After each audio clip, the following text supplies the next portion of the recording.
AP bye bye Jagan.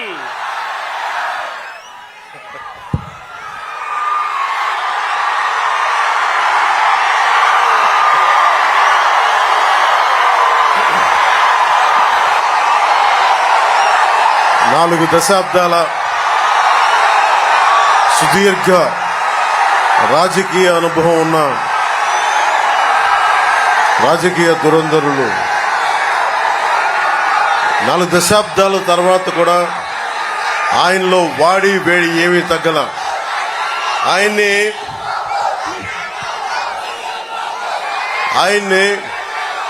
నేను చాలా కఠినమైన పరిస్థితుల్లో చూశాను. రాజమండ్రిలో పాపం ఆయన అన్యాయంగా జైల్లో పెట్టినప్పుడు ఇప్పుడు ఎలాగున్నారో అదే ముఖ వర్చస్సు, భయం లేదు, బాధ లేదు. ఎలా ఉన్నారు సార్ అని అడిగితే ఇది రాజకీయం, పోరాటం చేయాలి, తప్పదు మనకి, ఇంతకు మించి తప్ప ఆయనకి భయం కానీ లేదంటే ఈ భవిష్యత్తు మీద ఏంటి అని తెలియదు. ఆయనకి రాజకీయ పోరాటం ఒకటే తెలుసు. ఈ రోజున ఆయన మనందరితోటి వచ్చి ఒక సోషియోపాత్ అంటారు జగన్. యాక్చువల్గా సైకోపాత్తో పాటు సోషియోపాత్. ఎవ్వరు సమాజంలో నవ్వుతూ ఉంటే చూడలేడు జగన్, ఎవరు తెల్లబట్టలు వేసుకుంటే చూడలేడు, ఎవరు నవ్వుతూ ఉంటే చూడలేడు, ఎవరి దగ్గర డబ్బులుంటే చూడలేడు. అలాంటి వ్యక్తిని, అలాంటి రాక్షస సమూహాన్ని ఆయన బలంగా ఎదుర్కొన్నారు. ముఖ్యంగా తెలుగుదేశం మద్దతుదారులకి, నాయకులకి, కార్యకర్తలకి నెల్లిమర్ల నుంచి పేరు పేరున చెప్తా ఉన్నాను. 4 దశాబ్దాలు బలమైన మనకి వ్యవస్థ బలం ఉండి నేను మీ బాధ నేను అర్థం చేసుకున్నాను. కష్టాల్లో ఉన్నప్పుడు మనకెందుకులే నేను అనుకోలే. అరే 4 దశాబ్దాలు ఉమ్మడి రాష్ట్రం కోసం, దశాబ్దం రాష్ట్రం కోసం పనిచేసిన వ్యక్తి, ఆయనకి నా వంతు అండగా ఉండాలి అని చెప్పి మనస్ఫూర్తిగా వైసీపీ ఆయన జైల్లో ఉన్నప్పుడు ఆ రోజు నేను అలయన్స్ ప్రకటించాను బయటకు వచ్చి. దాని తాలూకు పర్యవసానమే ఈరోజు మనందరం కూర్చొని మీ బంగారు భవిష్యత్తుకి బాటేస్తున్నాం. ఇది చాలా త్యాగాలు సిద్ధపడి, మీకు తెలుసు గత 10 సంవత్సరాల్లో ఒంటరి నిర్మాణం పార్టీ 2.5 సంవత్సరాలు 3 సంవత్సరాల నుంచి ఎంత బలంగా పెరిగామో తెలుసు. కానీ అన్ని తట్టుకొని, తగ్గించుకొని, జనసేనను తగ్గించుకొని, ఎందుకంటే నాకు వైసీపీ వ్యతిరేక ఓటు చీలడం ఇష్టం లేదు. ఆ మాట ఎందుకన్నాను, నాకు సరదా కాదు. ఇక్కడ ఇంతమంది యువత, ఆడపడుచులు, యువతులు, పెద్దలు, మహిళలు, యువకులు ఉన్నారు. ప్రతి ఒక్కరిని మోసం చేసిన ఈ ప్రభుత్వాన్ని గద్దె దింపకపోతే నాకేం జరగదు, చంద్రబాబు గారికి ఏం జరగదు, ఏ రాజకీయ నాయకులకి వెళ్ళిపోతారు. కానీ నాకున్న ఇక్కడ నుంచున్న యువతులు కానీ, ఆడపడుచులు కానీ, ఇక పక్కన కూర్చున్న యువకులు కానీ, మేడల పైన మిద్దెల పైన ఉన్న పెద్దలు, యువకులు కానీ, రైతాంగం కానీ, మనకి చేతి పరిశ్రమల వారు కానీ, ఉద్యోగస్తులు కానీ అందరూ కూడా నలిగిపోతారు. ఒక తప్పు మన కళ్ళ ముందు జరుగుతున్నప్పుడు చూస్తూ చేతులు కట్టుకొని కూర్చోవడం నాకు అలవాట్లేదు. అలాగే ముఖ్యంగా ఉత్తరాంధ్ర ఉపాధి అవకాశాలు దెబ్బతింటా ఉన్నాయి. ఉత్తరాంధ్ర వెనుకబాటుతనం తెలుసు. విజయనగరం వలసలకి మారుపేరైంది. ఇక్కడ వలసలు ఆగాలి, ఉత్తరాంధ్ర వలసలు ఆగాలి, శ్రీకాకుళంలో వలసలు ఆగాలి, విజయనగరంలో వలసలు ఆగాలి, ఇక్కడ పరిశ్రమలు రావాలి, ఇక్కడ యువకులకి ఉపాధి అవకాశాలు రావాలి. అదే బలమైన ఆలోచన తీసుకొని నేను పొద్దున ప్రకటించాను. నెల్లిమర్లకు సంబంధించి నాకు పోయినసారి పోరాట యాత్ర వచ్చినప్పుడు 10,000 మంది పనిచేసే జూట్ కర్మాగారం మూసివేయబడింది. దీన్ని ఎవరికి చేసుకునే వాళ్ళు లేరు. అంటే ఈ రోజున పనిచేయడానికి మనుషులు ఉన్నారు. జూట్ ఉంది ఒకవైపు, కానీ ఎక్కడో బంగ్లాదేశ్ నుంచి ఇంపోర్ట్ చేసుకుంటా ఉన్నాం. ఒకవైపు పనిచేయడానికి కార్మికులకు లేదు, పండించిన పంటకి గిట్టుబాటు ధర లేదు. ఇవన్నీ ఎన్డీఏ ప్రభుత్వం రాగానే తెలుగుదేశం, జనసేన, భారతీయ జనతా పార్టీ రాగానే దీన్ని జూట్ మిల్ని ఇక్కడే ఉండేలా చేస్తాం, తెరిపించేలా చేస్తాం. అలాగే ఎన్డీఏ కూటమి ముఖ్య లక్ష్యం ప్రతి చేతికి పని. వయసు వచ్చిన ప్రతి యువతి యువకులకి పని కావాలి, ప్రతి చేనుకి నీరు కావాలి. ఇది జనసేన బీజేపీ ఉమ్మడి కూటమి లక్ష్యం. నెల్లిమర్ల మొట్టమొదటిగా పోయినసారి వచ్చినప్పుడు జగన్ రాగానే ఈ దేశం రాముని కొలుస్తుంది. రామాలయం లేని ఊరుండదు ఇక్కడ. నేను ఎప్పుడు కూడా అన్ని మతాలకి సమానంగా గౌరవించేవాడిని, అన్ని ధర్మాలని పరిరక్షించేవాడిని.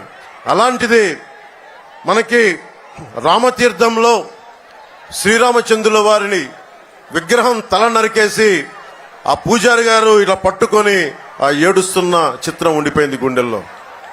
చాలా బాధ కలిగించింది. అది ఏ దేవత విగ్రహం అయినా ఉండొచ్చు, ఏ మందిరం తాలూకు ఏదైనా అయినా ఉండొచ్చు, కానీ ఈ రోజుకి ఒక్క చర్య తీసుకోలేదు. దానికి కారణం ఏంటి? మనలో మనం కొట్టుకోవాలి, మత కలహాలు రావాలి, అప్పుడు తను ఏరికలో ఉండొచ్చు, పాలన చేయొచ్చు. ఇది పోవాలి అంటే మనకి ముఖ్యంగా లా అండ్ ఆర్డర్ ని బలంగా చూసుకునే ప్రభుత్వాలు కావాలి. ఇన్ని దశాబ్దాల్లో ఏ రోజున కూడా తెలుగుదేశం ప్రభుత్వం పాలనలో ఉంది ఉమ్మడి రాష్ట్రంలో, ఉమ్మడి ఏపీలో ఏ రోజు కూడా ఇలాంటి దుర్ఘటనలు ఒకటి కాదు, రెండు కాదు, 240 పైచిలకు దుర్ఘటనలు, దేవాలయాల మీద దాడులు జరిగినాయి. ఇది ఆపకపోతే మనలో మనం కొట్టుకునే పరిస్థితి. అపోహ, దొంగను పట్టుకోకపోతే నువ్వు చేశారా వాళ్ళు చేశారా అని చెప్పి మనలో మనం కొట్టుకునే పరిస్థితి. అందుకని ఎన్డీఏ ప్రభుత్వం బలమైన లా అండ్ ఆర్డర్ ని మీకు తీసుకొస్తుంది.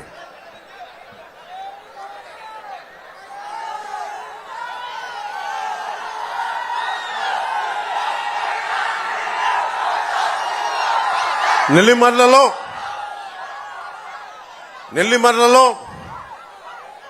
మనకి వైజాగ్ చాలా కీలకమైన స్థలం. ఇది చాలా కీలకమైన ప్రాంతం.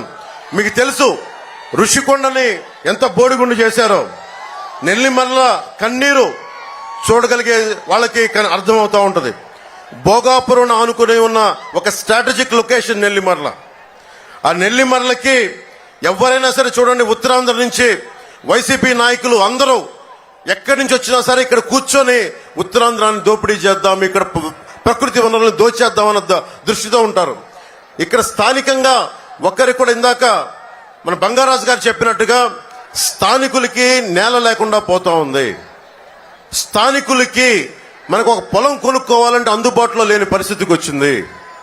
దీనికి ముఖ్యంగా వైఎస్ జగన్ చేసిన దోపిడీ, అడ్డగోలుగా వేలాది ఎకరాలు అడ్డగోలుగా కొనేసి రేపు పొద్దున మీకు ఇల్లు కట్టుకోవాలనుకున్న స్థలం దొరకని పరిస్థితి. ఈ నేలలో పుట్టి ఇక్కడ పెరిగి ఒక ఇల్లు కొనుక్కోవాలంటే మనకు లేని పరిస్థితి. ఇది మారాలి అంటే తెలుగుదేశం, జనసేన, భారతీయ జనతా పార్టీ కూటమి రావాలి.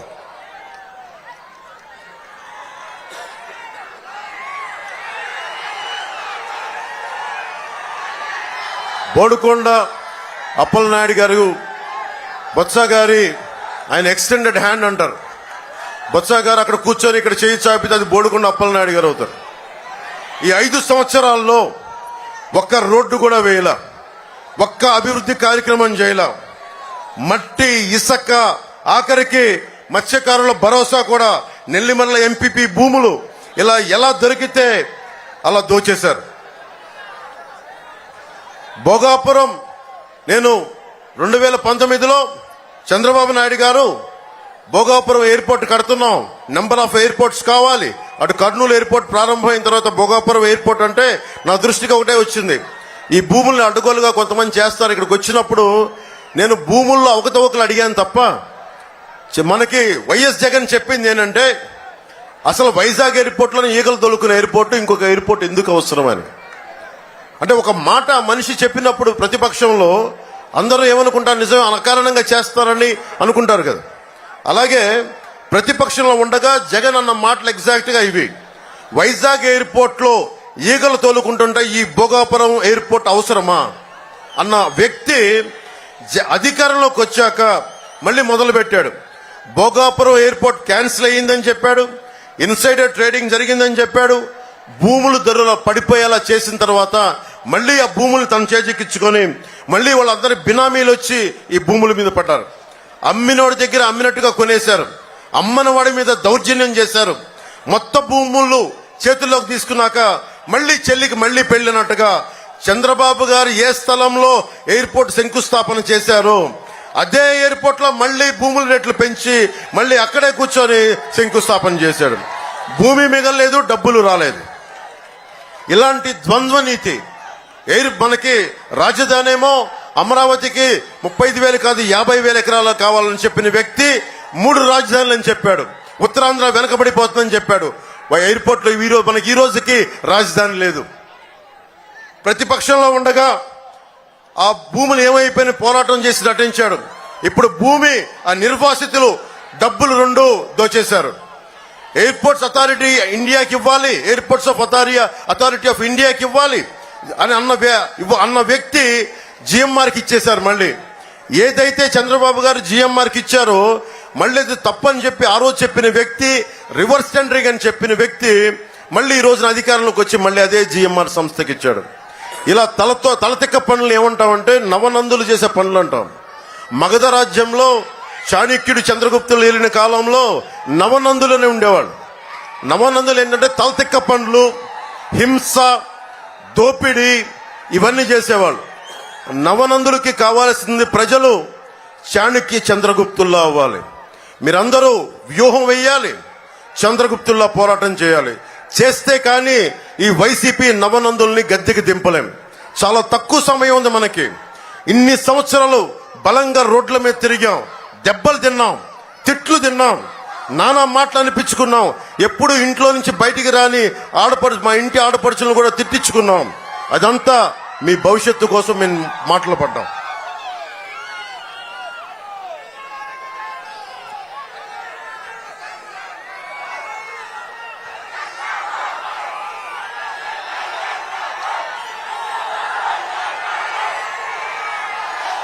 ముఖ్యంగా తారక రామ తీర్థ సాగర్ ఈ ప్రాంత వాసులకి తీరని కళ.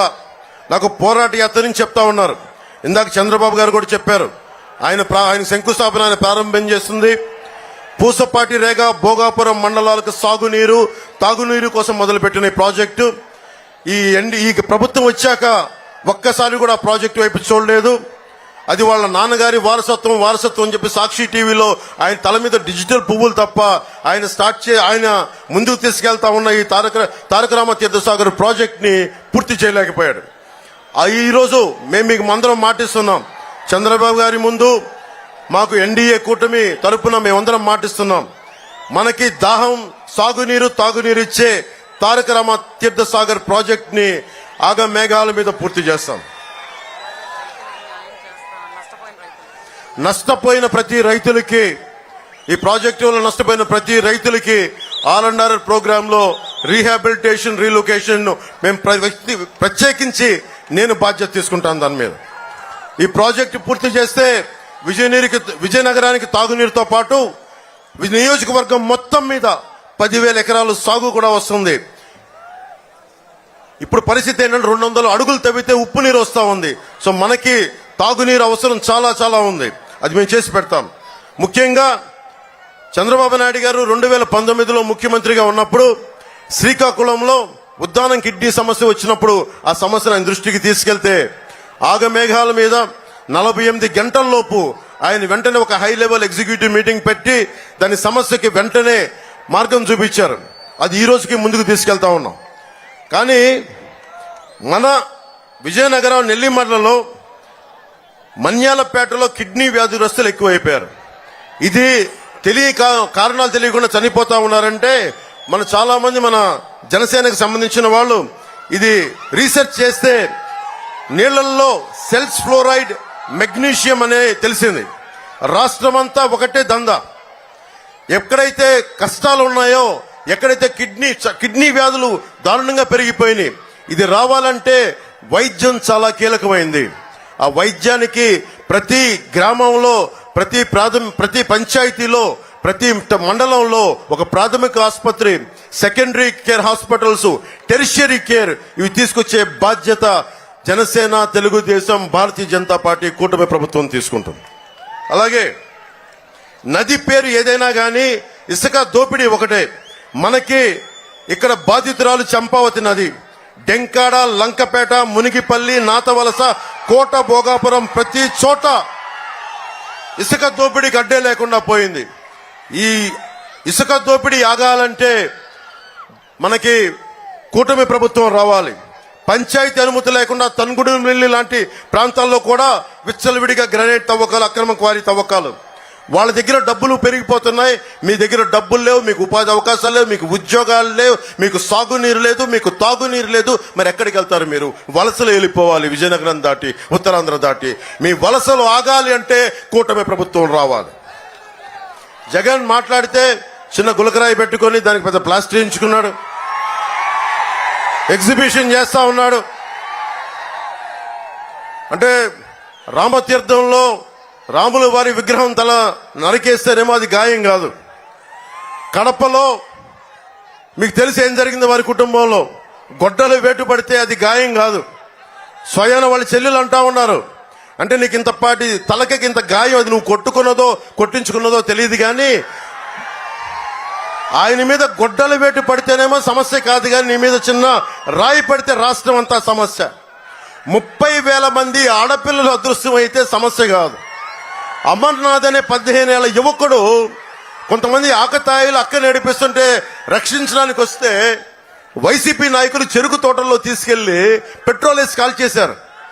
మీకు తెలుసు, చిన్నపాటి వంటలు చేసే ఆడపడుచులకు తెలుసు, చిన్నపాటి నూనె చుక్క పడితే ఒళ్ళు కాలిపోద్ది. అలాంటిది 15 ఏళ్ల బిడ్డ, 15 ఏళ్ల అమర్నాథ్ తీసుకెళ్లి చెరుకు తోటల్లో వైసీపీ నాయకులు కాల్ చేస్తే అది రాష్ట్రానికి గాయం అయినట్టు కాదంట. అంటే తనకే గాయం, బాబాయిలు చచ్చిపోయినా గాయం కాదు. రాముల వారి విగ్రహం కింద పడ్డా మా మనోభావాలు, మన మనసులు గాయపడవు. ఆయన నుదుటికి చిన్నపాటి గాయం పడితే మొత్తం ఆయన కదిలిపోయాడు, రాష్ట్రం అంతా కదిలిపోవాలి.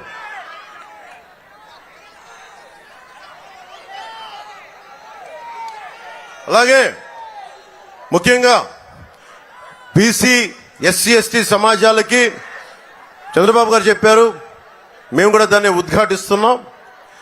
ఏదైతే సబ్ ప్లాన్ ఫండ్స్ ఉన్నాయో అవి ఎక్కడికి దారి మళ్లించకుండా దేనికైతే నిర్దేశింపబడ్డాయో వాటికే ఖర్చు చేస్తాం.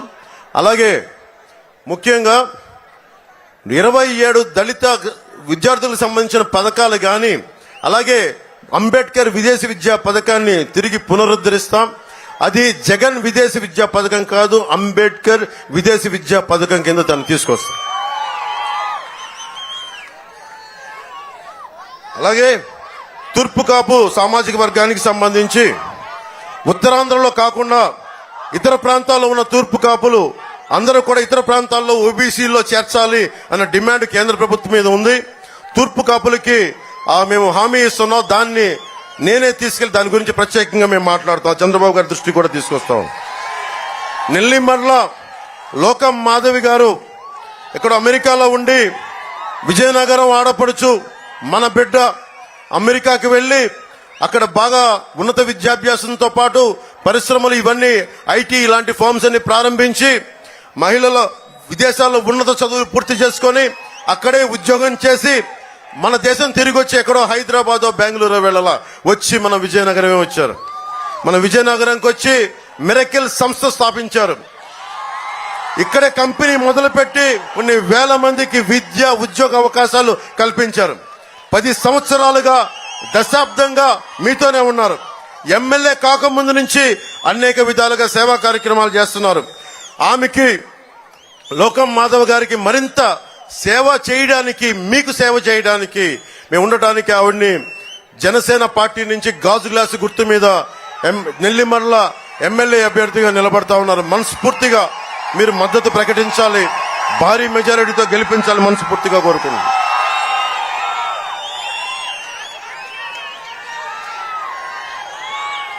ముఖ్యంగా విజయనగరం మన నెల్లిమర్ల నియోజకవర్గంలో ఈ పరిశ్రమల కాలుష్యం ఎక్కువైపోయింది, ఫార్మాస్యూటికల్స్.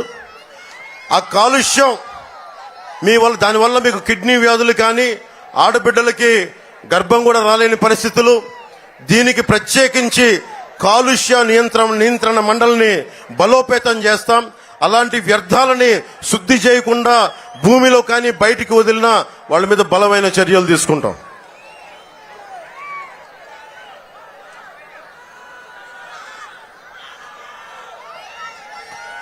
మీకు జగన్ వచ్చి ఒకటి కాదు, 2 సార్లు కాదు, 9 సార్లు కరెంటు బిల్లు పెంచారు. కరెంటు పట్టుకుంటే కాదు, వాడితే కూడా షాక్ కొడతా ఉంది ఈ ప్రభుత్వంలో. ఈ ఒకటే మాట, ఈ వేసవిలో కరెంటు బిల్లులు తగ్గాలి అంటే ఏసీలు ఫ్రిడ్జ్లు ఆపితే సరిపోదు. ఈ మే 13వ తారీఖున ఆ ఫ్యాన్ ని స్విచ్ ఆఫ్ చేసేయండి.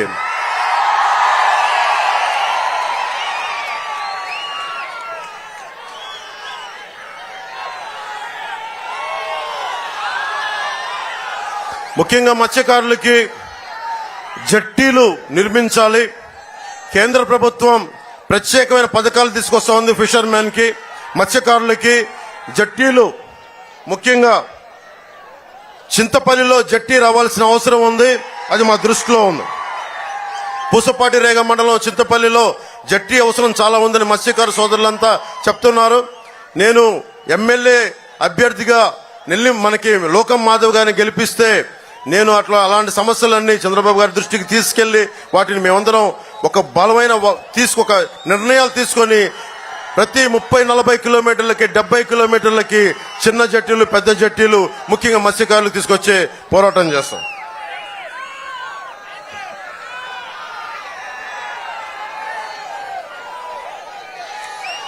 ముఖ్యంగా యువతకి మీరు ఏ కులం ఏమైనా అడుగుతారు. చంద్రబాబు గారు కూడా చెప్పాను మొన్న, కుల గణాంకాలతో పాటు ఇక్కడున్న ఆడపడుచులకు కూడా, యువకులకు కూడా మీ కులంతో పాటు మీ ప్రతిభ, మీ సమర్థత ఏంటి అని తీసుకుంటే దానికి తగ్గట్టుగా స్కిల్ డెవలప్మెంట్ తీసుకొస్తాం. మీరు ఎక్కడికి వెళ్ళాలన్నా, విదేశాలు వెళ్లాలన్నా, లేదంటే ఇంకా పెద్ద చదువులు చదవాలన్నా, ఏదైనా నేర్చుకోవాలన్నా, వొకేషనల్ ట్రైనింగ్ ఎలాంటిదైనా సరే మీ ప్రతిభ, మీ ఇష్టాలు అయిష్టాలని అన్ని కనుక్కొని మీకు స్కిల్ డెవలప్మెంట్ చేసి పెడతాం.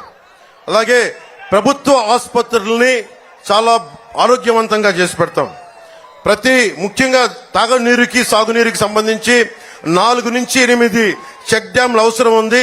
3 ట్రిబ్యూటరీస్, ముఖ్యంగా గోస్తని, చంపావతి, కందివలస గడ్డల మీద మనకి చెక్ డ్యామ్స్ నిర్మించాల్సిన అవసరం ఉంది. అది కూడా మేము లోకం మాధవి గారి నాయకత్వం దాన్ని ముందుకు తీసుకెళ్తాం. చాలా అత్యంత శరవేగం తోటి రామతీర్థ సాగర్ ప్రాజెక్ట్ ని పూర్తి చేసే బాధ్యత తీసుకుంటాం. వైసీపీ ఒక 2 మాటలు చెప్పి ముగిస్తున్నా. మీకు ఉద్యోగాలు ఎందుకు రావట్లేదు, ఉపాధి అవకాశాలు ఎందుకు రావట్లేదు అంటే మాట్లాడితే మన జగన్ ఒకటే మాట్లాడతాడు, క్లాస్ వార్ అని మాట్లాడతాడు. చంద్రబాబు గారు మేము పేదలను దోచేస్తామంట, దోపిడీలు చేస్తామంట. అరే, ఇన్ని కోట్ల రూపాయలని కౌలు రైతులకు అండగా నిలబడ్డవాళ్ళు, సొంత డబ్బుల్ని కష్టపడి సంపాదించిన డబ్బుల్ని ఇచ్చిన వాడిని నాకు పేదలకు పొట్టగొట్టడం నాకే అవసరమే ఉంది.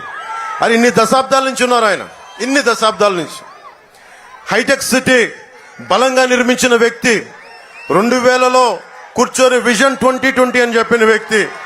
ఆ రోజున జగన్ లాగా ఆయనకు కూడా అలాంటి ఆశలు ఉంటాయి. ఈ రోజుకి మీకు ఎన్ని లక్షల కోట్లు ఉండేదో మీకే తెలుసు, కానీ అలాంటి పెట్టుకోలేదు ఆయన. ఎంతసేపు డెవలప్మెంట్. మా ఇద్దరి మధ్య కూడా కొన్ని అభిప్రాయ భేదాలు ఉంటాయి, దేని మీద, పాలసీల మీద ఉంటాయి. ఆ పాలసీలు నేను ఒకసారి చెప్తే ఆయన సరిచేసే వ్యక్తి అది. కానీ జగన్ అడ్డగోలుగా దోచేస్తా ఉన్నాడు.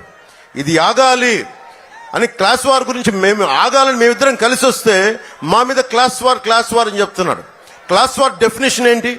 క్లాస్ వార్ డెఫినేషన్ పేదవాళ్ళని దోచేయడం, మధ్య తరగతి వాళ్ళకి ట్యాక్సులు పెంచడం, పేదలని అడ్డగోలుగా దోచేయటం. మీరు చెప్పండి, మీకు లిస్ట్ చెప్తాను జగన్ ఎంత దోచేశాడో. NTR health university fixed deposit మనకి బద్దలు కొట్టి 450 కోట్లు దోచేశాడు. స్టేట్ గవర్నమెంట్ ఎంప్లాయీస్ నిధులు మనకి జీపీఎఫ్ ని డైవర్ట్ చేసి 800 కోట్ల రూపాయలు దోచేశాడు. లోకల్ బాడీస్ పంచాయత్ ఫండ్లు 8,000 కోట్లు దోచేశాడు. ముఖ్యంగా భవన నిర్మాణ కార్మికులు వాళ్ళ మన కండని కరిగించి రక్తాన్ని మరిగించి 450 కోట్ల రూపాయలు భవన నిర్మాణాల సంక్షేమ నిధి నుంచి దోచేసిన వ్యక్తి జగన్. ఇతను క్లాస్ వార్ గురించి మాట్లాడతాడు.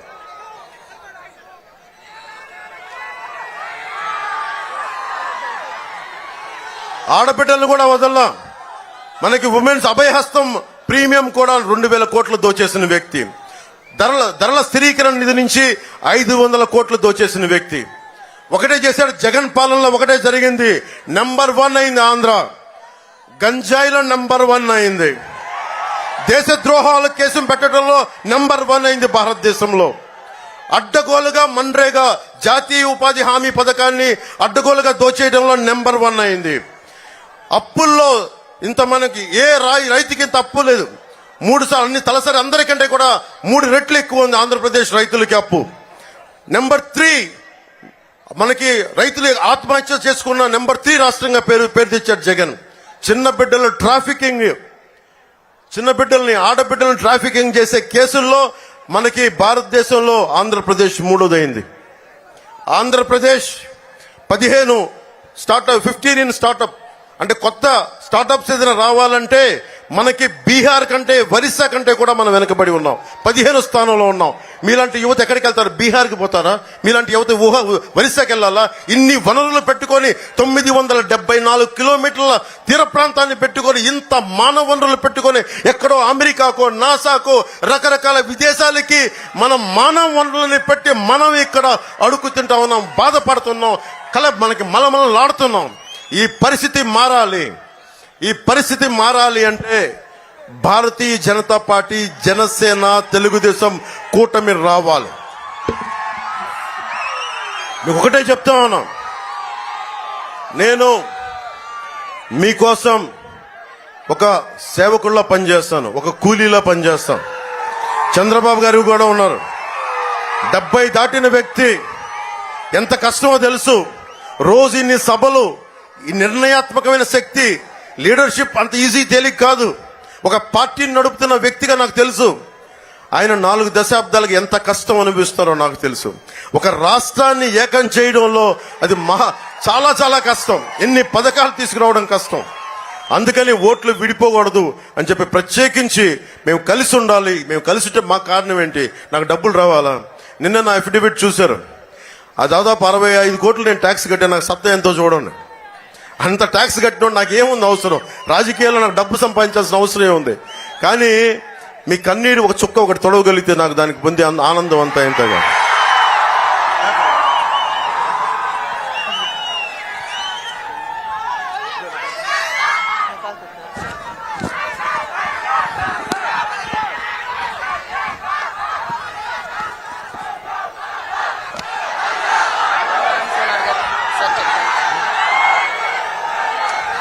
పూజ్యులు పెద్దలు, పతివాడ టీడీపీ సీనియర్ నాయకులు, 7 సార్లు ఎమ్మెల్యేగా చేసిన పతివాడ నారాయణ స్వామి గారికి ప్రత్యేకించి ఈ నెల్లిమల్లి సభ నుంచి మీకు ప్రత్యేకంగా మీకు నా హృదయపూర్వక నమస్కారాలు తెలియజేసుకుంటా ఉన్నా.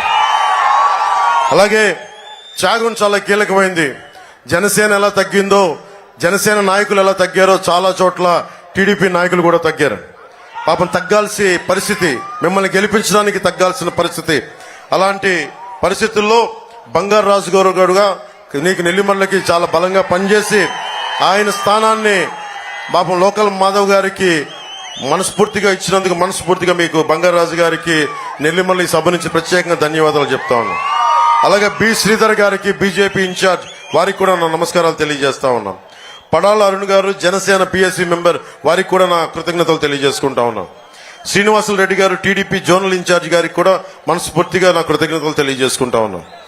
ముఖ్యంగా ఈ 2 ఒక్కసారి గాజు గ్లాస్ గుర్తు మీద శ్రీ లోకం మాధవి గారు జనసేన పార్టీ గాజు గ్లాస్ గుర్తు మీదుగా పోటీ చేస్తా ఉన్నారు. శ్రీ కె అప్పల్ నాయుడు గారు ఎంపీ క్యాండిడేట్ గా టీడీపీ నుంచి సైకిల్ గుర్తు మీద పోటీ చేస్తున్నారు. వీరిని భారీ మెజారిటీతో గెలిపించవలసిందిగా మనస్ఫూర్తిగా కోరుకుంటున్నాం. మేమున్నది 5 సంవత్సరాలకి రావట్లా. 25 కేజీల బియ్యం కాదు, 5,000 రూపాయలకి కాదు. కనీసం మా కంఠంలో ప్రాణం ఉన్నంత వరకు మీకు భవిష్యత్తు బాగుండాలి. 25 కేజీల బియ్యం కాదు, 5,000 జీతం కాదు, 25 సంవత్సరాల బంగారు భవిష్యత్తు ఇవ్వడానికి ఈ రోజున నేను, చంద్రబాబు గారు, నరేంద్ర మోదీ గారు మేమందరం కలిసి సమిష్టిగా మేము ముందుకు వచ్చాం. అడగందే అమ్మైనా పెట్టదంటారు. స్టీవ్ జాబ్స్ ఒకటే మాట చెప్తాడు, ఏదైనా సరే నీకు కావాలంటే నువ్వు అడగాలని చెప్పి. నేను ఈ రోజున అడగట్లేదు, అభ్యర్థిస్తున్నాను మిమ్మల్ని. రాష్ట్ర ప్రజలందరినీ అభ్యర్థిస్తున్నా. ఈ అభ్యర్థన దేనికి? మా కడుపులు నింపుకోవడానికి కాదు. ప్రభుత్వం మారాలి, ఎన్డీఏ కూటమి రావాలి, తెలుగుదేశం, జనసేన, భారతీయ జనతా పార్టీ ప్రభుత్వం రావాలి, కేంద్రంలో నరేంద్ర మోదీ గారు రావాలి, మనస్ఫూర్తిగా ఇక్కడ కూటమి రావాలని మనస్ఫూర్తిగా మీరు మీ భవిష్యత్తు కోసం మేము అందరం నిలబడి ఉన్నాం. దశాబ్దంగా తిట్లు, అన్ని రకాలుగా కేసులు పడతా ఉన్నాం. సో మీ అందరూ ఆశీస్సులు ఇవ్వాలని మనస్ఫూర్తిగా కోరుకుంటూ సెలవు తీసుకున్నాను. జై బీజేపీ, జై తెలుగుదేశం, జై జనసేన, జై హింద్. నినాదం, మన ఎలక్షన్ల నినాదం ఇదే.